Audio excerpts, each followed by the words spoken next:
Aam Aadmi party ਦੇ ਵਿਧਾਇਕ ਅਤੇ ਸਾਬਕਾ ਆਈਜੀ ਕੁੰਵਰ ਵਿਜੇ ਪ੍ਰਤਾਪ ਸਿੰਘ ਨੇ ਅੱਜ ਦੋ ਅਹਿਮ ਮਾਮਲੇ ਪੰਜਾਬ ਵਿਧਾਨ ਸਭਾ ਦੇ ਸੈਸ਼ਨ ਵਿੱਚ ਉਠਾਏ।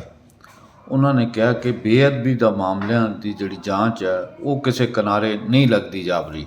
ਉਹਨਾਂ ਕਿਹਾ ਕਿ ਜਦੋਂ ਉਹ ਜਾਂਚ ਕਰ ਰਹੇ ਸੀ ਕਿ ਤੇ ਦੋ ਪੁਲਿਸ ਅਧਿਕਾਰੀਆਂ ਨੇ ਕੋਈ ਕਿਸੇ ਦੀ ਜਿਮਨੀ ਨਹੀਂ ਲਿਖੀ, ਉਹਨਾਂ ਬਾਰੇ ਵੀ ਕਾਰਵਾਈ ਹੋਣੀ ਚਾਹੀਦੀ ਹੈ। ਉਹਨਾਂ ਕਿਹਾ ਕਿ ਦੋ ਕੇਸ ਜਿਹੜੇ ਇੱਥੋਂ ਟਰਾਂਸਫਰ ਹੋ ਕੇ ਚੰਡੀਗੜ੍ਹ ਚਲੇ ਗਏ, ਚੰਡੀਗੜ੍ਹ ਦੀ ਲੋਕਲ ਅਦਾਲਤ ਚਲ ਗਏ ਆ, ਅਤੇ ਉੱਥੇ ਕਿਵੇਂ ਅੱਗੇ ਮਸਲੇ ਹੱਲ ਹੋਣਗੇ, ਕਿਵੇਂ ਗੱਲ ਅੱਗੇ ਚੱਲੇਗੀ, ਇਹ ਬਹੁਤ ਔਖਾ ਮਾਮਲਾ ਹੋ ਜਾਏਗਾ। ਅਤੇ 25-30 ਸਾਲਾਂ ਬਾਅਦ ਅਸੀਂ ਸੁਣਾਂਗੇ ਕਿ ਅਦਾਲਤ ਨੇ ਫਲਾਣੇ ਨੂੰ ਵੀ ਬਾਇਜ਼ਤ ਬਰੀ ਕਰਤਾ, ਫਲਾਣਾ ਵੀ ਬਾਇਜ਼ਤ ਬਰੀ ਹੋ ਗਿਆ।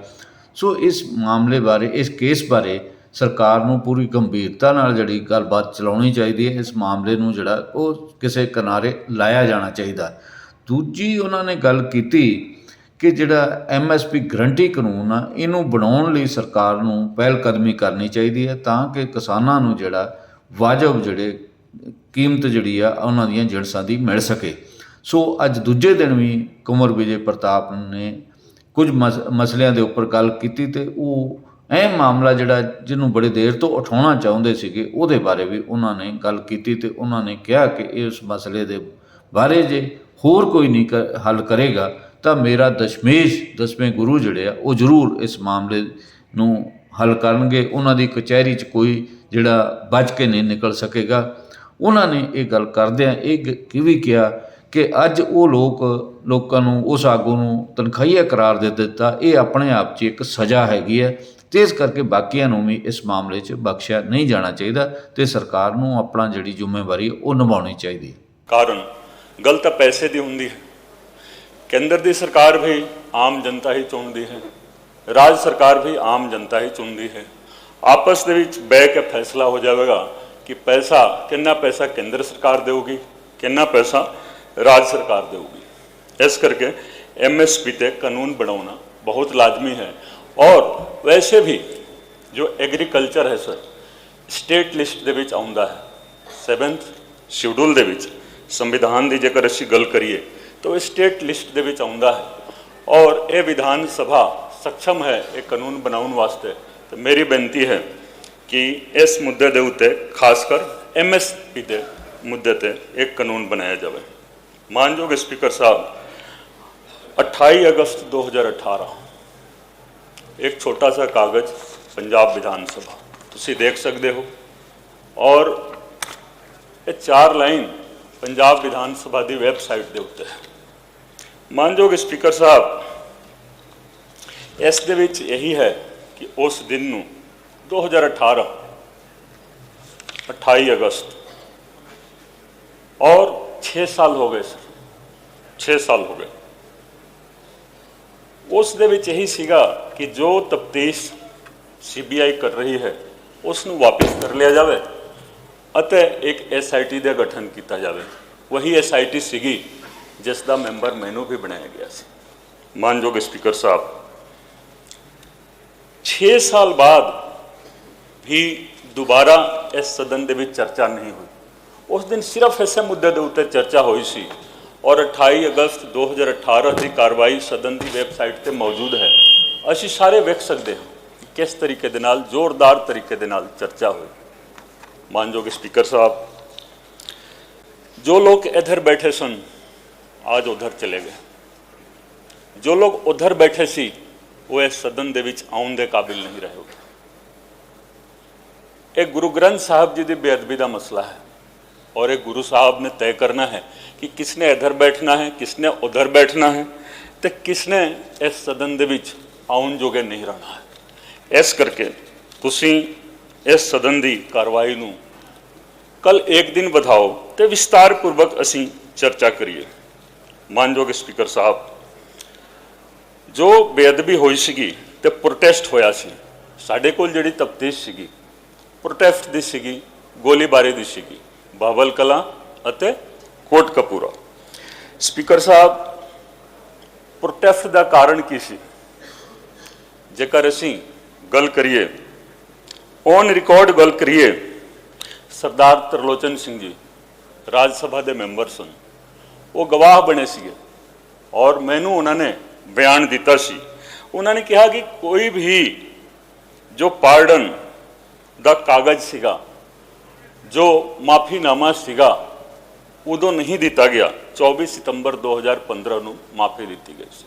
24 सितंबर 2015 उन्होंने कहा कि यह माफीनामा 2007 ਦੇ ਵਿੱਚ स्वामी अग्निवेश जी ने दिल्ली पंजाब भवन ਦੇ ਵਿੱਚ ਬਹਿ ਕੇ ਸਾਰਿਆਂ ਨੇ ਬਹਿ ਕੇ ਉਹਨੂੰ ਡਰਾਫਟ ਕੀਤਾ ਸੀ ਔਰ ਉਹ 2007 ਦੇ ਵਿੱਚ ਉਹ ਲੈ ਕੇ ਗਏ ਸੀਗੇ। ਉਸੇ ਮਾਫੀਨਾਮੇ ਦੇ ਉੱਤੇ 2015 ਦੇ ਵਿੱਚ ਮਾਫੀ ਦਿੱਤੀ ਗਈ। ਮਾਨਯੋਗ ਸਪੀਕਰ ਸਾਹਿਬ, ਇੱਕ ਵਿਅਕਤੀ ਨੂੰ ਤਨਖਈਆ ਕਰਾਰ ਦਿੱਤਾ ਗਿਆ ਹੈ ਸ੍ਰੀ ਅਕਾਲ ਤਖਤ ਸਾਹਿਬ ਵੱਲੋਂ। ਹਰ ਪਾਸੇ ਦੇਖੋ ਉਸ ਮੁੱਦੇ ਦੇ ਉੱਤੇ ਚਰਚਾ ਹੋ ਰਹੀ ਹੈ। ਤਨਖਈਆ ਕਿਉਂ ਕਰਾਰ ਦਿੱਤਾ ਗਿਆ? ਉਸ ਵਿਅਕਤੀ ਦਾ ਦੋਸ਼ ਹੈ ਬੇਅਦਬੀ ਕਰਾਉਣ ਦੇ ਵਿੱਚ, ਔਰ ਜਦੋਂ ਬੇਅਦਬੀ ਹੋ ਗਈ ਤੇ ਇਨਵੈਸਟੀਗੇਸ਼ਨ ਤਾਂ ਹੋ ਸਕਦਾ ਸੀ। ਇਨਵੈਸਟੀਗੇਸ਼ਨ ਕੀ ਕਰਾਉਣਗੇ? ਉਹਨਾਂ ਨੇ ਸ਼ਾਂਤੀਪੂਰਵਕ, ਤੁਹਾਡੇ ਹਲਕੇ ਦੀ ਗੱਲ ਹੈ, ਕੋਟਕਪੂਰਾ ਦੇ ਵਿੱਚ ਤੇ ਨਾਲ ਹੀ ਬਹਬਲ ਕਲਾ ਦੇ ਵਿੱਚ ਗੋਲੀ ਚਲਵਾਈ ਗਈ। ਹਜ਼ਾਰਾਂ ਦੀ ਸੰਖਿਆ ਦੇ ਵਿੱਚ ਲੋਕੀ ਇੰਜਰਡ ਹੋਏ, 2 ਵਿਅਕਤੀ ਸ਼ਹੀਦ ਹੋ ਗਏ। ਮਾਨਯੋਗ ਸਪੀਕਰ ਸਾਹਿਬ, ਜੋ ਮਾਫੀਨਾਮਾ ਦਿੱਤਾ ਗਿਆ ਸੀ SGPC ਦੇ ਖਾਤੇ ਤੋਂ ਕਰੋੜ ਰੁਪਏ ਤੋਂ ਵੱਧ ਪੈਸਾ ਲਗਾ ਕੇ ਉਹਦਾ ਐਡਵਰਟਾਈਜ਼ਮੈਂਟ ਕੀਤਾ ਗਿਆ ਸੀ। 92 ਲੱਖ ਕਿ ਅਸੀਂ ਬਹੁਤ ਵਧੀਆ ਕੀਤਾ, ਬਹੁਤ ਵਧੀਆ ਕੀਤਾ। ਅਸੀਂ ਬੋਲਦੇ ਹਾਂ ਕਿ ਪੰਜਾਬ ਇੱਕ ਸਿੱਖ ਬਹੁਲ ਸਟੇਟ ਹੈ ਪੂਰੇ ਹਿੰਦੁਸਤਾਨ ਦੇ ਵਿੱਚ, ਤਾਂ ਸ਼੍ਰੋਮਣੀ ਕਮੇਟੀ ਮਾਫੀਨਾਮੇ ਦੇ ਉੱਤੇ ਐਡਵਰਟਾਈਜ਼ਮੈਂਟ ਕਰ ਰਹੀ ਹੈ। ਇਹ ਦੇਖੋ, ਔਰ ਉਹ ਸਰਕਾਰ ਕਰਵਾ ਰਹੀ ਹੈ। ਜਿਸ ਸਰਕਾਰ ਦੇ ਉੱਤੇ, ਜਿਸ ਸਰਕਾਰ ਦੇ ਹੱਥ ਦੇ ਵਿੱਚ SGPC ਦੀ ਬਾਗਡੋਰ ਸੀਗੀ, ਮਾਨਯੋਗ ਸਪੀਕਰ ਸਾਹਿਬ ਉਹ ਮਾਫੀ ਮੰਗ ਰਹੇ ਨੇ। 262 ਨੰਬਰ ਮੁਕੱਦਮਾ ਹੈ 2007 ਦਾ, ਬਟਿੰਡਾ ਸਿਟੀ ਦਾ, ਜੋ ਸਵਾਂਗ ਰਚਨ ਦਾ ਕੇਸ ਸੀ। ਗੁਰੂ ਗੋਬਿੰਦ ਸਿੰਘ ਜੀ ਦਾ ਸਵਾਂਗ ਰਚਿਆ ਗਿਆ ਸੀ। 30 ਜਨਵਰੀ 2012 ਨੂੰ ਇਲੈਕਸ਼ਨ ਸੀਗਾ, ਜਨਰਲ ਇਲੈਕਸ਼ਨ, ਔਰ 5 ਦਿਨ ਪਹਿਲਾਂ ਉਹ ਮੁਕੱਦਮਾ ਕੈਂਸਲ ਕਰਾਇਆ ਜਾ ਰਿਹਾ ਹੈ। ਮਾਨਯੋਗ ਸਪੀਕਰ ਸਾਹਿਬ, ਅਫਸਰ ਸਾਹਿਬਾਨ ਵੀ ਬੈਠੇ ਨੇ ਇਸ ਸਦਨ ਦੇ ਵਿੱਚ, ਪੱਤਰਕਾਰ ਸਾਹਿਬਾਨ ਵੀ ਬੈਠੇ ਨੇ। ਜਦੋਂ ਮਾਨਯੋਗ ਗਵਰਨਰ ਸਾਹਿਬ ਵੱਲੋਂ 196 CRPC ਦੇ ਤਹਿਤ ਸੈਂਕਸ਼ਨ ਦੇ ਦਿੱਤਾ ਜਾਂਦਾ ਹੈ, ਉਸ ਤੋਂ ਬਾਅਦ ਕੀ ਇੱਕ ਥਾਣੇਦਾਰ ਦੀ ਹਿੰਮਤ ਹੈ ਸਰ ਕਿ ਉਹ ਮੁਕੱਦਮਾ ਕੈਂਸਲ ਕਰ ਦੇਵੇ? ਤਫਤੀਸ਼ ਮੈਂ ਕੀਤੀ ਸਰ, ਤਫਤੀਸ਼ ਮੈਂ ਕੀਤੀ। ਕਾਰਨ ਕੀ ਸੀਗਾ ਉਸ ਕੇਸ ਨੂੰ ਖਾਰਿਜ ਕਰਾਉਣ ਦਾ? ਕਿਉਂਕਿ ਕੈਪਟਨ ਸਾਹਿਬ ਦੇਖੋ ਇਸ ਹਾਊਸ ਦੇ ਵਿੱਚ ਬੈਠਣ ਦੇ ਕਾਬਿਲ ਨਹੀਂ ਰਹੇ, ਤੇ ਦੂਸਰੇ ਇਹਨਾਂ ਦੀ ਸਾਂਝ ਹੋ ਗਈ ਸੀ। ਅੱਜ ਵੀ ਮੈਂ ਬੋਲਦਾ ਹਾਂ ਸਰ ਕਿ ਜੋ ਰਿਪੋਰਟ ਖਾਰਿਜ ਹੋਈ ਹੈ ਪੈਰਾਵਾਈਜ਼, ਹੁਣ ਤਾਂ ਉਹ ਕਿਸੇ ਵੀ ਕੋਰਟ ਦੀ ਕਾਰਵਾਈ ਦਾ ਹਿੱਸਾ ਨਹੀਂ ਰਿਹਾ ਨਾ ਸਰ। ਤਾਂ ਇਸ ਸਦਨ ਦੇ ਵਿੱਚ ਤੁਸੀਂ ਉਸ ਰਿਪੋਰਟ ਨੂੰ ਮੰਗਾਓ। ਪੁਲਿਸ ਹੈੱਡਕੁਆਰਟਰ ਦੇ ਵਿੱਚ ਮੌਜੂਦ ਹੈ, ਅਦਾਲਤ ਦੇ ਵਿੱਚ ਮੌਜੂਦ ਹੈ, ਲੇਕਿਨ ਉਹ ਹੁਣ ਰਿਕਾਰਡ ਰੂਮ ਦੇ ਵਿੱਚ ਹੈ। ਪੈਰਾਵਾਈਜ਼ ਅਸੀਂ ਚਰਚਾ ਕਰਦੇ ਹਾਂ ਸਰ, ਸਾਰਾ ਭੇਦ ਖੁੱਲ ਜਾਏਗਾ ਔਰ दूध ਦਾ दूध ਪਾਣੀ ਦਾ ਪਾਣੀ ਹੋ ਜਾਏਗਾ ਕਿ ਕੌਣ ਕਿਸ ਪਾਸੇ ਹੈ, ਕਿਸ ਦੀ ਕੀ ਕਰਤੂਤ ਹੈ ਸਰ। ਤਾਂ 262 ਨੰਬਰ ਮੁਕੱਦਮਾ 2007 ਮੁੱਖ ਮੰਤਰੀ ਸਾਹਿਬ ਨਹੀਂ, ਤੁਸੀਂ ਵੱਖਰੇ ਤੌਰ ਤੇ ਇਨਕੁਆਇਰੀ ਕਰਵਾ ਦਿਓ ਕਿ ਕਿਹਨਾਂ ਹਾਲਾਤਾਂ ਦੇ ਵਿੱਚ ਉਸ ਮੁਕੱਦਮੇ ਨੂੰ ਕੈਂਸਲ ਕੀਤਾ ਗਿਆ ਸਰ। ਛੋਟੀ ਸੀ ਗੱਲ ਹੈ ਸਰ, MSG2 ਇੱਕ ਮੂਵੀ ਸੀਗੀ, 25 ਸਿਤੰਬਰ ਨੂੰ ਰਿਲੀਜ਼ ਕਰਾਈ ਗਈ ਸੀਗੀ 2015 ਦੇ ਵਿੱਚ, ਤੇ 7 ਦਿਨ ਬਾਅਦ ਰਿਲੀਜ਼ ਹੋ ਰਹੀ ਹੈ ਸਿੰਘ ਇਜ਼ ਬਲਿੰਗ, ਅਕਸ਼ੈ ਕੁਮਾਰ ਵਾਲੀ ਫਿਲਮ। ਤੇ ਇਹ ਫਿਲਮ ਦੇ ਉੱਤੇ ਸਿੱਖ ਸੰਗਤ ਨੇ ਵਿਰੋਧਤਾ ਜ਼ਾਹਿਰ ਕੀਤੀ ਸੀ, ਤੇ ਕਿਹਨਾਂ ਹਾਲਾਤਾਂ ਦੇ ਵਿੱਚ ਪੁਲਿਸ ਪ੍ਰੋਟੈਕਸ਼ਨ ਦੇ ਵਿੱਚ ਇਹ ਦੋਵੇਂ ਮੂਵੀਜ਼ ਨੂੰ ਰਿਲੀਜ਼ ਕਰਵਾਇਆ ਗਿਆ। ਜਦੋਂ ਪ੍ਰੋਟੈਸਟ ਹੋਇਆ ਔਰ ਗੋਲੀਬਾਰੀ ਹੋਈ, ਉਸ ਤੋਂ ਇਮੀਡੀਏਟ ਪਹਿਲਾਂ ਇਹ ਸਾਰਾ ਕੁਝ ਹੋਇਆ ਸੀ ਸਰ। ਇਹੀ ਕਾਰਨ ਸੀਗਾ ਕਿ ਪ੍ਰੋਟੈਸਟ ਹੋਇਆ ਸੀ। ਤਾਂ ਮੇਨ ਕਾਰਨ ਪ੍ਰੋਟੈਸਟ ਦਾ ਇਹੀ ਸੀ ਕਿ ਪਹਿਲਾ ਮਾਫੀਨਾਮਾ, ਦੂਸਰਾ MSG2 the release, Singh is Warring the release, ਅਤੇ ਤੀਸਰਾ ਮਾਫੀਨਾਮਾ ਸਰ। ਠੀਕ ਹੈ, ਮਾਫੀਨਾਮਾ। मैं दोबारा बोलता हूँ, प्रोटेस्ट का कारण एक तो हो गया बेअदबी, दूसरा हो गया सिंह इज ब्लिंग ਅਤੇ MSG2 ਦਾ ਰਿਲੀਜ਼, ਜੋ ਕਿ ਸਿੱਖ ਸੰਗਤ ਦੀਆਂ ਭਾਵਨਾਵਾਂ ਦੇ ਖਿਲਾਫ ਜਾ ਕੇ ਹੋਇਆ ਸੀ। ਠੀਕ। ਔਰ ਤੀਸਰਾ ਜੋ ਮਾਫੀਨਾਮਾ ਦਿੱਤਾ ਗਿਆ ਸੀ। ਆਪਣਾ ਟਾਈਮ ਹੋ ਗਿਆ ਸਰ, ਇੱਕ ਸੈਕਿੰਡ ਮੈਂ ਲਵਾਂਗਾ।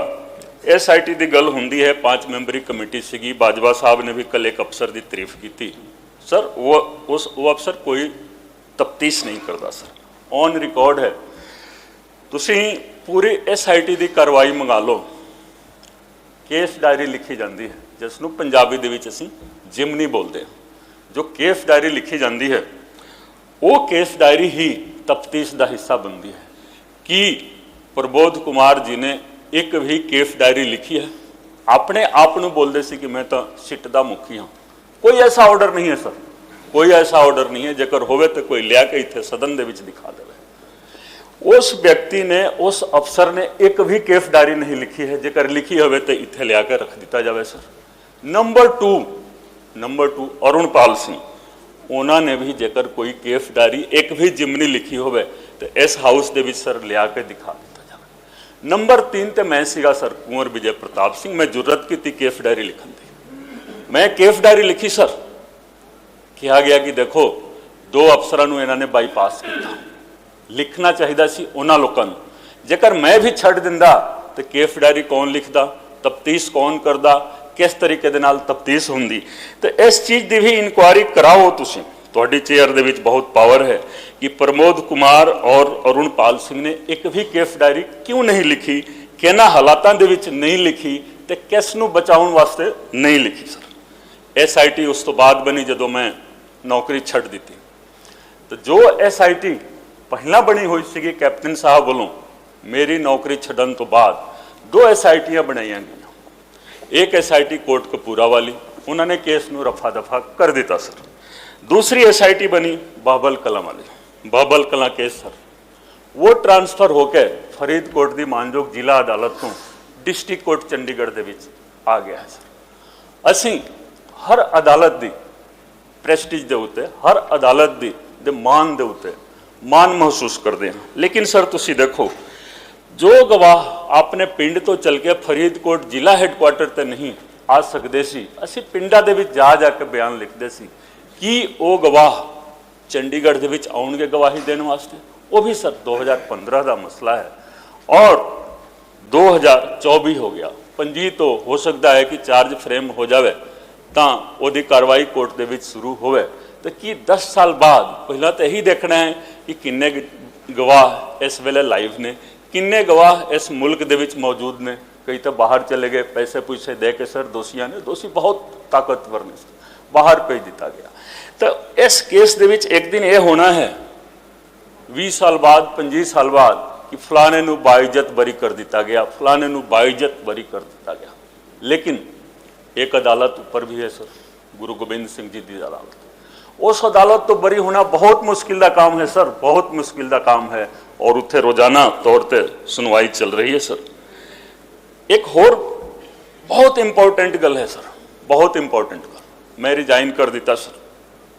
तुसी देखोगे मीडिया नूं इस चीज़ ते रोक दिता गया, मीडिया नूं काबू किया गया। मेरे मीडिया के भरा भी बैठे हुए हैं। प्रशांत किशोर उदों आए सीगे सर 1 मार्च 2021 नूं कांग्रेस पार्टी दे नाल, जां तुसी कहो कैप्टन अमरिंदर सिंह दा चीफ एडवाइजर बन गए। 17 दे विच भी आए सीगे, कॉफी विथ कैप्टन, गुटका साहिब ते हाथ रख के इंसाफ दिलावांगे। लेकिन 5 अगस्त 2021 नूं रिजाइन करके चले गए। किन्ना हालातां दे विच रिजाइन करके गए, किसे मीडिया दे विच गल नहीं आई। चले गए ये तो आ गया हर थां, लेकिन किसी ने उसकी एनालिसिस नहीं की कि क्यों चले गए। आज इंडिया के सब तो बड़े चोण रणनीतिकार, इलैक्शन स्ट्रैटजिस्ट बनते हैं, लेकिन वो क्यों चले गए प्रशांत किशोर जी रिजाइन करके? इस दे उत्ते भी चर्चा होनी लाजमी है सर पंजाब दे विच। और खास करके तुसी देखो जो शहीदां दी धरती है, शहीदां दी धरती है सर, और उत्थे सिर्फ खिलवाड़ हो रहा है सर, भावनावां दे नाल खिलवाड़, धार्मिक भावनावां दे नाल खिलवाड़ हो रहा है। कोई एक इलैक्शन जीत के, 2 इलैक्शन जीत के, लेकिन इस मुल्क नूं, इस पंजाब नूं बर्बाद किया जा रहा है सर। 18 सितंबर 2021 नूं कैप्टन साहब नूं भी जाना पै गया सर। लिस्ट लंबी है सर, ठीक, लेकिन आपां सर शेरो शायरी बहुत हुंदी है सदन दे विच भी। 2 लाइन मेरे वालों ही सुन लो, मैनू लगता है कि तुसी पसंद करोगे। शेरो शायरी नहीं है सर। ये देश देश नहीं होता अगर पिता दशमेश नहीं होता। क्या बात, ये देश देश नहीं होता अगर पिता दशमेश नहीं होता। जोरावर जोर से बोला, फतेह सिंह शोर से बोला। जोरावर जोर से बोला, फतेह सिंह शोर से बोला, रखो ईंटें भरो गारे, चुनो दीवार हत्यारे। ये दीवार बोलेगी हजारों साल बोलेगी, ये दीवार बोलेगी हजारों साल बोलेगी, निकलती सांस बोलेगी बारंबार बोलेगी। हमारे देश की जय हो, हमारे धर्म की जय हो, हमारे देश की जय हो, हमारे धर्म की जय हो। पिता दशमेश की जय हो, श्री गुरु ग्रंथ की जय हो। पिता दशमेश की जय हो, श्री गुरु ग्रंथ की जय हो। वाहिगुरू।